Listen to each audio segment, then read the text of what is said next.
Bonjour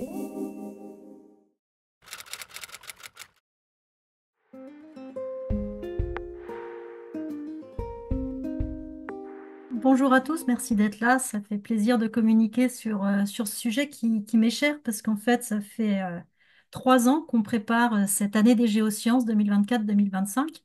Donc là, vous avez sur la diapo d'introduction notre joli logo que je trouve personnellement assez chouette et également un nuage de mots qui a été fait à partir du texte d'introduction qu'on peut trouver sur le site web de l'année des géosciences.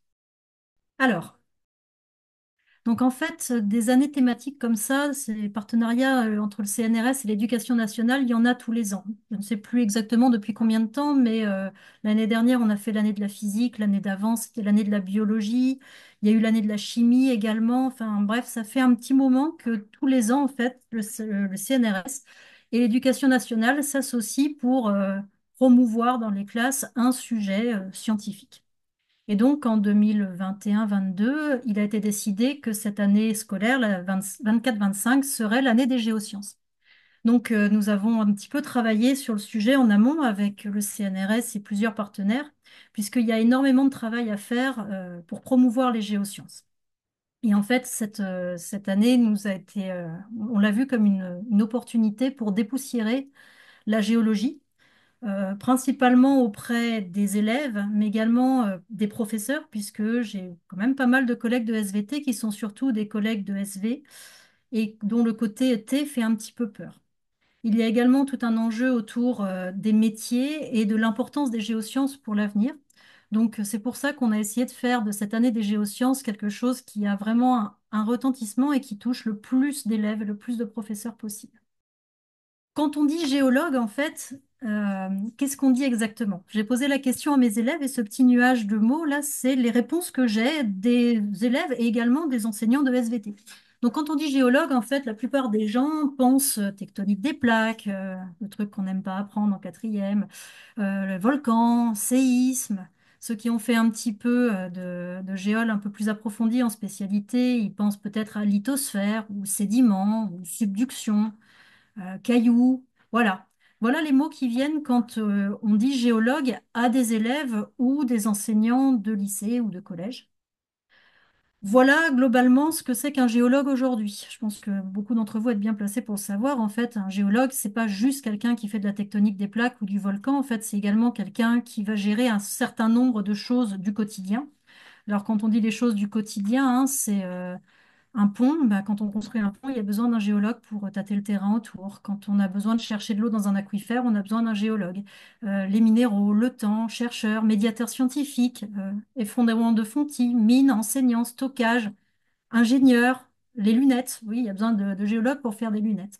Donc en fait, le terme de géologue, il est largement méconnu dans la communauté des enseignants et par leur biais des élèves, et je dirais par monsieur tout le monde, il y a beaucoup d'aspects du géologue qui passent complètement inaperçus et qu'il faut absolument dépoussiérer et remettre au goût du jour. Donc c'est un petit peu l'idée de cette année des géosciences. Il y a un autre enjeu à cette année des géosciences qui a été identifié dès le début de l'aventure, c'est que non seulement le géologue il est partout, mais il est indispensable aux transitions futures. Et des géologues, en fait, on en manque. On en manque terriblement. Le constat, c'est qu'il y a une certaine méconnaissance du métier de géologue et également une mauvaise image qui traîne un petit peu sur ce- cet individu, ce géologue. Donc, la conséquence, c'est qu'il y a peu d'étudiants qui sont intéressés par ces études-là. Et ce qui est dommage, c'est que parmi ce peu d'étudiants, il y a également assez peu de filles. Or, les géologues, dont on a besoin, hein, c'est des acteurs clés des enjeux et des transitions actuelles. Dans un contexte où la population humaine augmente énormément, on va avoir de plus en plus de besoins, des besoins de ressources, des besoins d'énergie. Donc, le géologue, il a sa place à cet endroit-là. Également, on est dans un contexte où non seulement la population augmente, mais le climat est en train de changer très rapidement. Donc, on va augmenter aussi également un certain nombre de risques submersion sur les côtes, éboulement dans les montagnes. L'actualité est assez riche de ce genre de conséquences du changement climatique et des impacts qu'on peut avoir sur une population.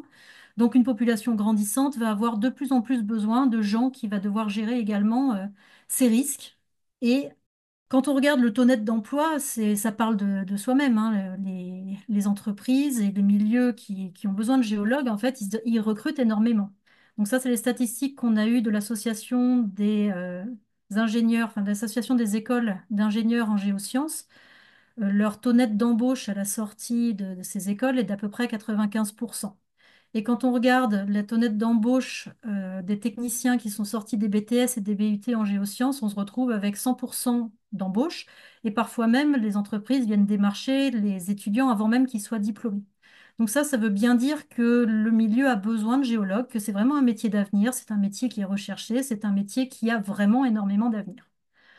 Et quand on regarde nos élèves, surtout ben voilà, en SVT, moi j'ai un certain nombre d'élèves, quand je demande qui veut faire des géosciences, voilà, de temps en temps j'ai une petite main timide, mais globalement, la plupart de mes élèves ne savent pas ce que c'est qu'un géologue. Il y en a beaucoup qui ont une mauvaise idée du géologue.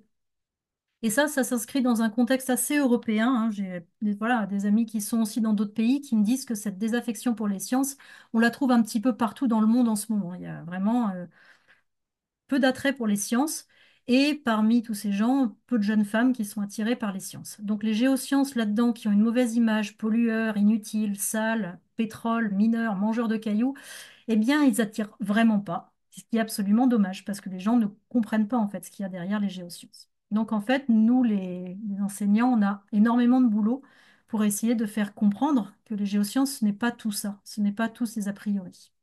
Alors, ces ressources-là, je vous les mis rapidement, je vous montrerai un petit peu plus tard où est-ce qu'elles ont été mises, mais voilà, ces données, je les ai eues globalement. Unilassal qui fait pas mal de travail pour promouvoir les métiers des géosciences. Et dans le cadre de l'année des géosciences, je suis moi aussi en train de faire une ressource pour essayer de faire un espèce de panel de tous les métiers. En fait, qu'est-ce que c'est être géologue? Donc, c'est travailler certes dans la recherche, dans la transmission des savoirs, mais également tout ce qui est gestion de l'environnement et les risques et gestion des ressources. Donc en fait, le but, c'est d'essayer de donner des outils à mes collègues enseignants pour réussir à parler de ces métiers-là aux élèves. Alors, quelles sont les actions qui vont être proposées dans le cadre de cette année des géosciences? Alors déjà, les acteurs de cette année des géosciences, historiquement, c'est un partenariat entre le CNRS et l'Éducation nationale. Donc le CNRS, bah, c'est la branche INSU du CNRS, l'Institut national des sciences de l'univers, qui s'est emparé de la question et qui a transmis à tous les observatoires des sciences de l'univers dans les régions. Donc le message, a priori, est bien passé à tous les OSU et donc on a du monde là qui va être motivé pour intervenir côté CNRS. Côté éducation nationale, c'est la DGESCO et le AFC qui sont respectivement les gens qui s'occupent des formations au niveau national et au niveau académique, qui se sont saisis de l'affaire, les IAPR, qui sont les inspecteurs, les enseignants, et parmi ces enseignants, il y a un certain nombre d'enseignants comme moi qui sont formateurs, donc on va également avoir tout un volet de formation. Ensuite, là, on est sorti un petit peu des clous de ce partenariat historique. Enfin, les géosciences étant un petit monde, le CNRS a voulu ouvrir un petit peu à d'autres partenaires. Et donc, au même niveau que le CNRS, maintenant, le BRGM, la Société géologique de France et le Muséum d'histoire nationale se sont emparés de cette année des géosciences et vont intervenir en tant qu'experts géologues au même titre que le CNRS. Et on a également d'autres partenaires, par exemple l'Office for Climate Education, la CIM, la Société de l'industrie minérale, la Fondation La Main à la Pâte, un certain nombre de géoparcs qui se sont inscrits voilà, pour faire partie de l'aventure et qui commencent à fournir un certain nombre de ressources extrêmement importantes aussi. Donc voilà pour les acteurs. Pour le volet formation, alors ce volet formation, il a commencé un petit peu en fanfare le 16 octobre dernier, où on a fait notre journée de lancement de l'année des géosciences. Donc ça s'est passé à Créteil, un certain nombre peut-être d'entre vous y étaient à cette journée de lancement. Donc le matin, il y a eu des conférences. On a eu Valérie Masson-Delmotte qui nous a fait une super conférence sur le changement climatique, puis Yves Lagabrielle qui a fait une très belle conférence aussi sur l'histoire de la découverte des fonds océaniques. Et l'après-midi, nous avons eu plusieurs ateliers pour essayer de faire discuter les acteurs enseignants et les acteurs géologues autour de différentes tables. Donc moi, par exemple, j'ai présenté avec deux de mes élèves un atelier qui montre aux collègues et également aux géologues qui étaient présents qu'il y a déjà un certain nombre d'actions en fait qui ont fait leurs preuves dans les classes. Donc, moi, j'ai présenté le projet Adopte Flotte qui est porté par le laboratoire d'océanologie de Villefranche. sur mer, et qui est un projet qui a énormément de succès auprès des élèves. Donc, j'avais deux de mes élèves là qui ont témoigné pourquoi ils ont beaucoup aimé ce projet et pourquoi ce projet marche. À côté de ça, il y avait également un atelier sur les géoparcs qui expliquait un petit peu qu'est-ce que les géoparcs peuvent apporter à des groupes de scolaires comme ressources, comme aide pour faire des terrains et des choses comme ça.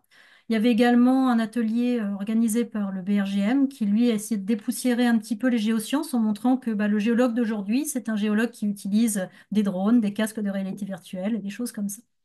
Donc ça a été une journée qui a eu pas mal de succès, on a eu beaucoup de retours positifs. Et donc voilà, c'était la façon de lancer un petit peu cette année des géosciences. Ensuite, ces formations, elles vont se continuer cette année, donc dans les différentes académies, au sein du plan académique de formation qui va être coloré géologie beaucoup cette année. Donc moi, j'appartiens à l'Académie Orléans-Tours. Je ne sais pas trop ce qui se passe dans toutes les autres académies. Chez nous, par exemple, on a une formation qui a du succès depuis plusieurs années, qui est préparer et mettre en valeur en fait une sortie de terrain de proximité. Donc moi, je suis en Eure-et-Loire, hein, c'est pas l'endroit le plus sexy pour faire des géosciences, c'est pas très très intéressant. Et donc le but, c'est de montrer aux collègues d'Eure-et-Loire que malgré une géologie plutôt pauvre et plutôt faible, on peut faire sortir nos élèves à proximité de nos établissements. Alors, ça peut être des petits affleurements pas grandioses, mais des petits affleurements à proximité. Et des fois, quand on n'a pas du tout d'affleurement à proximité, on peut également faire de la géologie sur le bâti local, sur nos rues, sur la toponymie, enfin, la géologie, en fait, c'est pas que aller dans les Alpes. Et donc, c'était le but de cette formation. Et cette année, on va la décliner dans le cadre de l'année des géosciences sur aller explorer la façon dont l'homme utilise la roche dans son environnement de proximité. Donc, si on a des carrières à visiter, on pourra aller visiter ces carrières. Nous, par exemple, avec mon collègue de Chartres, on aimerait bien faire notre formation sur la carrière de Berchères-les-Pierres qui a servi à fabriquer la cathédrale de Chartres et donc faire le lien entre les deux. Voilà. Cette année, elle va également former les enseignants sous la forme de webinaires et de visio. Donc, par exemple, après-demain, on fait dans l'Académie d'Orléans-Tours le premier webinaire d'une série de 6 ou 7 webinaires où des chercheurs vont parler de leur domaine d'études dans l'Académie d'Orléans-Tours. Il y a également la DRARI qui va également proposer une série de conférences adressées à la fois aux enseignants et aux élèves qui sera du 20 au 22 janvier. Et donc là, on pourra inscrire des classes pour suivre une série de conférences en webinaire. Il y a également l'Office for Climate Education qui propose, parce qu'ils ont déjà commencé, 9 webinaires à destination des enseignants.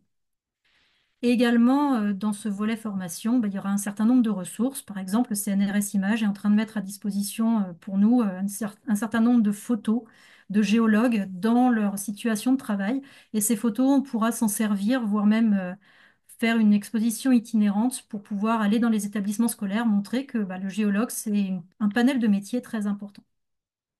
Il y a également la SGF et le BRGM qui vont faire un numéro de leur revue spécialement pour l'année des géosciences. Donc moi, comme je fais partie du comité de rédaction de Géochronique, eh bien, le numéro de mars 2025, normalement, va être dédié à l'année des géosciences. On y travaille. Un petit mot sur une partie aussi qui nous est chère, c'est l'intervention de professionnels en classe. On aimerait vraiment que cette année soit une année où des professionnels des géosciences interviennent le plus possible en classe parce que ça a un impact assez important pour nos élèves. Historiquement, il y a déjà des professionnels qui interviennent dans les lycées, mais on a plus le réflexe, nous les enseignants, d'aller chercher des chercheurs. Puisque la plupart d'entre nous, on est passé par la fac et ceux qui nous ont fait des cours de biologie et de géologie, c'était des enseignants-chercheurs. Donc on a gardé des contacts avec ces gens-là.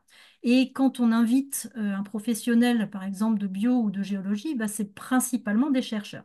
Et donc là, l'idée, c'est de montrer à mes collègues enseignants que il n'y a pas que des chercheurs, en fait, qu'on peut faire intervenir dans les classes. On peut faire intervenir beaucoup plus de personnes différentes, beaucoup plus de métiers. Donc déjà des chercheurs en devenir, des doctorants, et également des géologues appliqués, des hydrogéologues, des foreurs, enfin, il y a tout un panel de métiers finalement qui peut venir dans les classes pour présenter qu'est-ce que c'est que ce métier et puis présenter un petit peu ce qui est fait dans les différents domaines d'études. Et également, ce qui est intéressant, c'est que ces interventions en classe peuvent également être l'occasion d'aller un petit peu plus loin que simplement parler de science. On peut également parler d'avenir. quel a été le parcours, en fait, que le professionnel a eu pour en arriver là. Je suis foreur. Qu'est-ce qui a fait que quelqu'un, bah voilà, comment devient-on foreur? Est-ce que c'est quelque chose que la personne avait dans la tête dès le lycée? Ou est-ce que c'est un concours de circonstances dans les études qui fait que cette personne est devenue hydrogéologue ou tectonicien ou quelque chose comme ça? Et c'est également une occasion de parler d'un sujet qui est un petit peu cher à l'éducation nationale en ce moment, c'est le rôle des femmes dans les sciences. Donc, parler du fait que les femmes ont tout autant de place que les hommes pour faire des sciences et que ça, des fois, c'est difficile à faire rentrer dans la tête de nos jeunes filles qui sont persuadées qu'elles sont génétiquement programmées pour être nulles en maths. Alors justement, pour parler un petit peu de ces interventions en classe, dans l'Académie d'Orléans-Tours, on a mis en place un programme qui a commencé donc l'année dernière pour faire intervenir les doctorants du BRGM dans les classes. Alors l'idée, c'était que les doctorants sont à la fois des gens qui sont dans la construction de la recherche, c'est-à-dire qu'ils ont 3 ans pour construire et mener à bien un projet de recherche, alors qu'un chercheur est en général plus dans un projet à très long terme. Le doctorant, lui, est dans un projet à court terme. Donc, quand on veut illustrer avec nos élèves la construction de la science, faire intervenir un doctorant, c'est intéressant. Et puis, ce qui nous intéressait également, c'est le fait que bah, les jeunes doctorants sont beaucoup plus proches en âge de nos élèves que des chercheurs seniors, des chercheurs qui ont voilà, un certain âge. Donc là, je vais laisser peut-être Maude expliquer un petit peu comment elle est intervenue dans une des classes de l'académie. Alors moi, j'ai entendu parler donc, du projet d'avoir des doctorants qui interviennent dans des classes à Orléans ou enfin, dans la région centre au début de l'été. Et donc, c'est quelque chose qui m'a particulièrement intéressée. L'année dernière, pendant ma première année, j'ai eu l'occasion d'intervenir dans une classe de collège, dans un collège juste à côté du BRGM. Donc là, c'était plutôt dans le cadre de Femmes et Sciences. Donc, c'était un peu plus focalisé sur cette question de la place des femmes dans les sciences et dans les métiers scientifiques. Et ça m'avait énormément plu. J'avais bien aimé l'interaction avec les élèves et puis l'exercice de vulgarisation, de simplification du discours scientifique pour des élèves qui n'ont pas forcément toutes les notions déjà. Et donc, quand j'ai appris l'existence de ce projet-là, j'ai voulu y participer.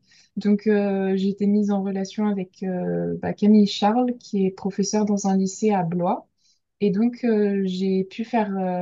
L'idée, c'est que une de ces classes de première, si je ne me trompe pas, puisse me suivre pendant un an. Et donc, en fait, qu'on ait des interventions régulières ou des échanges réguliers sur tout au long de cette année. Donc, j'ai fait une première intervention début septembre, probablement vers la fin de leur cours, où j'ai pu présenter, donc me présenter moi, présenter ce que c'est une thèse, parce que je pense pas que des lycéens sachent exactement ce que c'est. Donc j'ai pu leur parler un petit peu de ça et puis après je leur ai présenté mon sujet de thèse et puis mes questions scientifiques, comment est-ce que je compte y répondre, qu'est-ce que je vais faire pendant mes 3 ans, enfin mes 2 ans qui me restent maintenant. Et puis aussi j'ai voulu leur montrer un petit peu plus concrètement moi ce que je faisais, donc je leur ai aussi montré des photos ou enfin expliquer un peu plus en détail sur quel type d'échantillon je travaille. Le fait que moi j'ai la possibilité d'aller sur le terrain, je fais pas mal de terrain, donc je leur ai aussi parlé de ça. Et puis des expériences que je vais mettre en place au laboratoire. Et donc voilà, donc ça s'est fait, ça s'est plutôt bien passé, même si c'est vrai que la visio, c'est pas forcément la meilleure outil pour faire ça.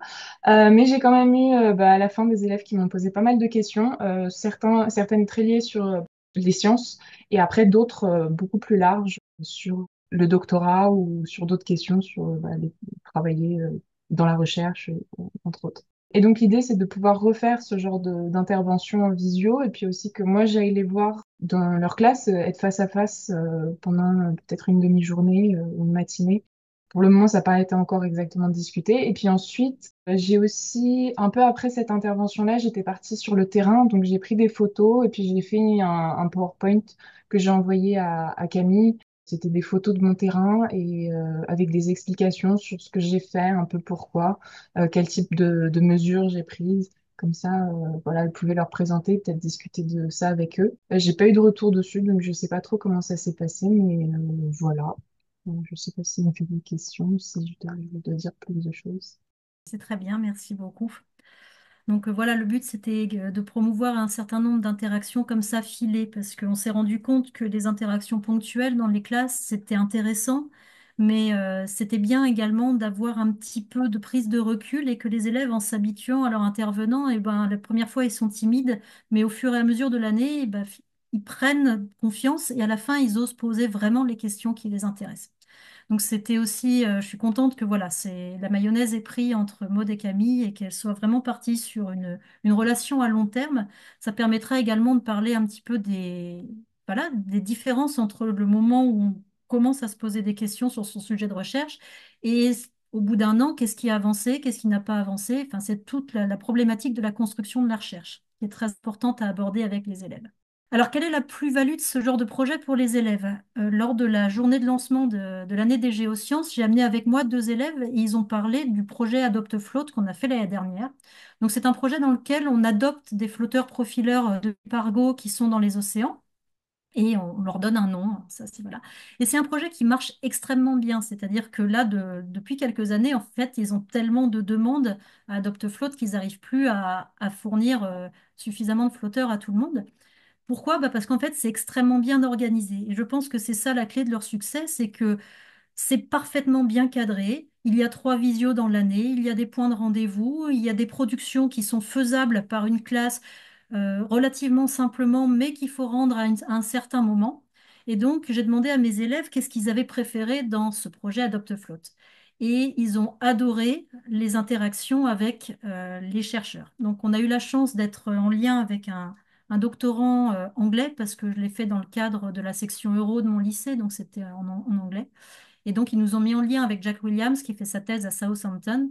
Et pareil, j'ai senti que la proximité en âge entre le doctorant et mes élèves, qui y étaient en première, donc il y a 5, 6 ans d'écart, un petit peu plus, mais voilà, elle a vraiment joué. Et donc, les élèves, ils ont gardé un très, très bon souvenir de cette interaction avec le doctorant. Et même si ça a été fait en visio, parce qu'à Dreux, on a toujours ce problème-là aussi, on est un petit peu loin de tous les centres scientifiques, donc je ne croyais pas trop à la visio avant, et franchement, je suis positivement impressionnée par le fait que la visio, ça marche. Alors c'est mieux en présentiel, hein, bien sûr, mais la visio, je pensais pas que, que nos élèves seraient aussi attentifs, et finalement, ça marche plutôt pas mal, la visio. Également, quelle est la plus-value des interventions pour les enseignants? Alors, il y a aussi il y a le côté purement programme, faire intervenir un chercheur, un professionnel des géosciences pour faire avancer le programme scolaire. Alors ça marche. Et des fois, ça marche pas. Là, par exemple, c'est l'intervention d'une hydrogéologue que je voudrais faire venir dans ma classe cette année, hein. C'est prévu dans 3 semaines, elle vient. Bon, bah, l'hydrogéologie, quand on la cherche dans les programmes des géosciences, je sais que votre dernier webinaire était sur les géosciences dans les programmes scolaires, bah, on peut toujours chercher l'hydrogéologie dans les programmes scolaires, hein. C'est quasiment le grand absent des programmes. Dans ce cas-là, moi je dirais, il ne faut pas se bloquer. Moi, mon hydrogéologue, je la raccroche un petit peu sur la sédimento, l'érosion, et puis si on n'arrive pas à faire avancer le programme scolaire, c'est pas bien grave sur certains niveaux. Donc le but, en fait, c'est surtout de parler du parcours citoyen. Les élèves sont face à un intervenant qui est extérieur, avec lequel il faut interagir en faisant attention à son registre de langage, en préparant ses questions scientifiques, en posant des questions à propos. Déjà, ça les fait grandir, les élèves.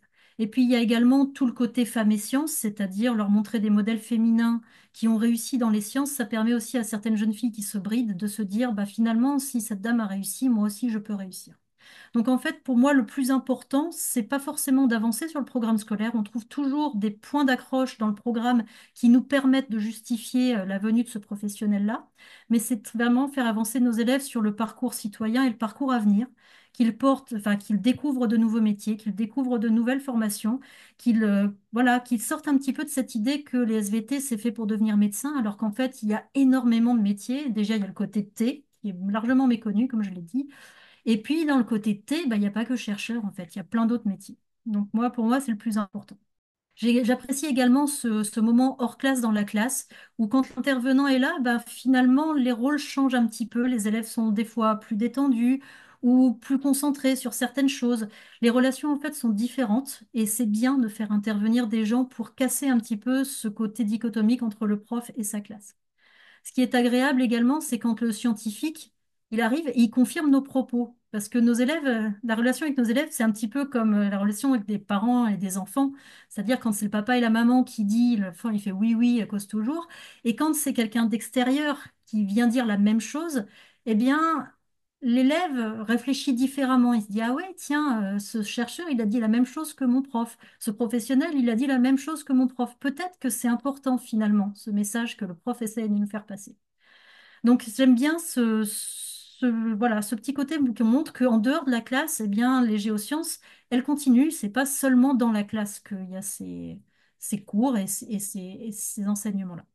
Donc voilà, mêler, en fait, une intervention en classe permet de mêler à la fois les savoirs, les savoir-faire et les savoir-être, qui sont les trois piliers de notre enseignement dans les classes.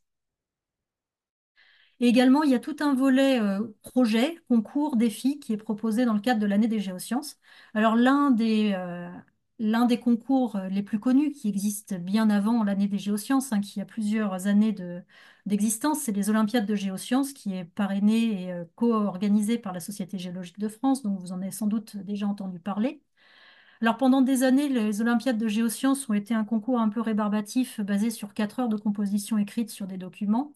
Depuis 2 ans maintenant, c'est un concours qui est un petit peu plus abordable, un peu plus funky, où les élèves se mettent par groupe de 2 ou 3, font un projet et doivent produire à la fin une petite vidéo de 5 minutes qui explique leur démarche scientifique et les résultats de leur projet.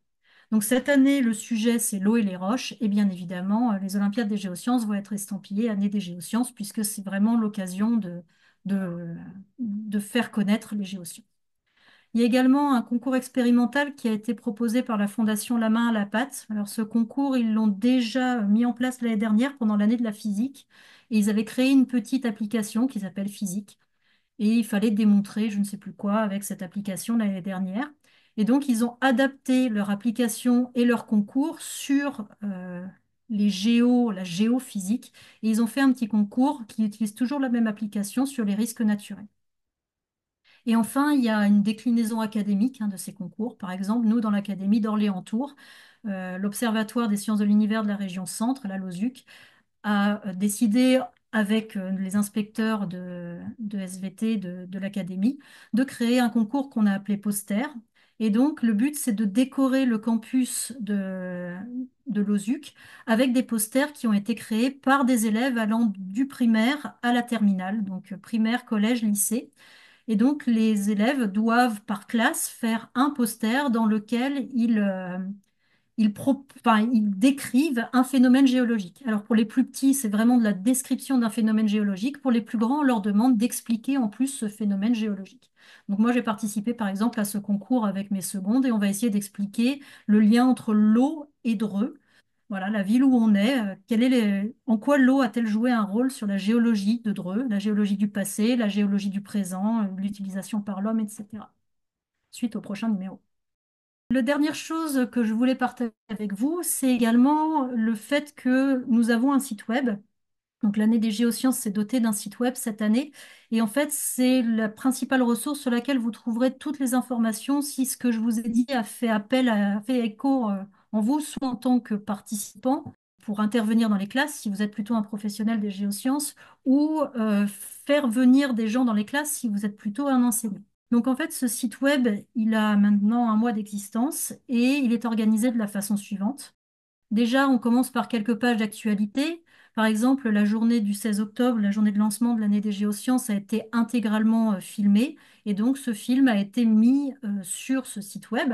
Donc, vous pouvez, par exemple, revoir toutes les conférences du matin. Donc, il y avait les conférences scientifiques, il y avait également les conférences qui présentaient les enjeux de l'année des géosciences, etc. Donc, voilà, par exemple, il y a d'autres informations complémentaires que vous pouvez trouver sur le film, sur le site web de l'année des géosciences. Il y a également toute une page d'actualité, d'agenda. Donc à chaque fois qu'il y a une action qui est faite dans le cadre de l'année des géosciences, donc qui a été labellisée année des géosciences, eh bien nous, sur le site web, on va mettre à la une les différents événements. Donc ça permet de savoir, par exemple, dans son environnement proche, est-ce qu'il y a des lycées qui s'investissent, est-ce qu'il y a des chercheurs qui s'investissent, qu'est-ce qui se passe globalement dans les différentes académies, avec quels partenaires, et ça peut peut-être donner des idées ou, par exemple, donner envie d'aller participer à certains événements qui ont lieu dans les endroits qui sont proches. Voilà. Alors justement, pour que ces informations puissent apparaître sur le site web, il faut que les gens qui s'occupent de l'année des géosciences soient au courant.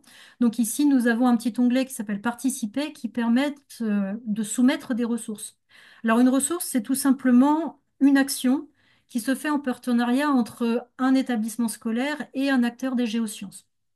Les années précédentes, je ne sais pas si vous avez déjà entendu parler des années thématiques, c'était forcément entre un acteur CNRS et un acteur éducation nationale. Nous, cette année, on a vraiment fait en sorte que ce ne soit pas que avec le CNRS, c'est-à-dire que on labellisera tout projet qui montre une interaction entre des scolaires et des acteurs des géosciences, que ce soit le CNRS, le BRGM, le Muséum d'histoire naturelle, la SGF, mais ça peut aussi être des associations locales. Voilà, l'important, c'est que ces associations soient reconnues d'utilité publique, soient des associations de géosciences et pas des associations un peu bizarres. Je ne citerai pas la lithothérapie, mais pas loin. Donc en fait, on labellisera tout ce qui sera un petit peu sérieux, qui parlera vraiment de science entre des acteurs scientifiques de géosciences et des classes.